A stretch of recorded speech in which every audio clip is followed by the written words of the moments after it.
मेरी आपसे गुजारिश है, जिस काज के लिए इमाम हुसैन ने जान दी थी ना, उस काज पर काम करने की ज़रूरत है। अब क्या करने की ज़रूरत है? अब वो पैगाम जो इमाम अली मकाम का पैगाम है, दीन के लिए काम करें, बेहयाई के खिलाफ, उरियानी के खिलाफ, बेदीन कुव्वतों के खिलाफ।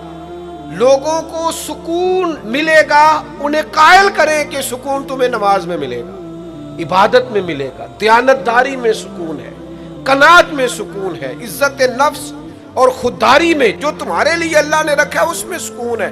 लूट के खाओगे तो सुकून नहीं मिलेगा। मेरे भाई, इस सारे पैगाम को आम करने की जरूरत है। फैल जाएं दुनिया में,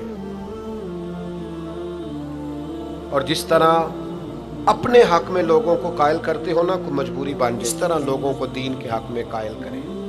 मिन्नत करके बेनमाजी को नमाजी करें, मिन्नत करके जो दीन से दूर है उसे दीन के करीब करें। आप कोशिश करें कि फरोगे दीन हो, जहां मस्जिद नहीं तामीर मस्जिद में किरदार अदा। अपने लहजों से हर थकावट उतार के आगे बढ़ो, मिली कौमी सोचें पैदा करो।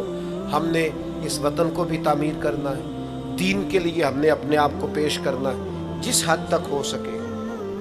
और दीन की तबलीग का सबसे बेहतरीन तरीका ये है। इमाम जाफर सादक से किसी ने कहा था, मैं दीन की तबलीग करना चाहता हूँ, क्या करूँ?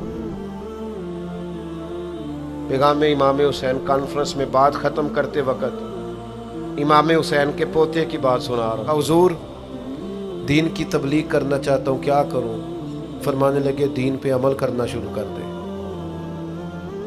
ये दीन की तबलीग, आपका अच्छा इखलाक ये दीन की तबलीग, आपका माफ़ करने का जज्बा ये दीन की तबलीग, आपकी खैर खाई, लोगों का भला करना, यही दीन की तबलीग। सिर्फ तकरीर से तबलीग नहीं करें आप, आपका अमल और किरदार ये दीन की तबलीग है। आप अपना अंदाज़े जिंदगी बदल जाएं, अंदाज खूबसूरत कर जाएं, ये दीन की तबलीग शुरू हो जाएगी।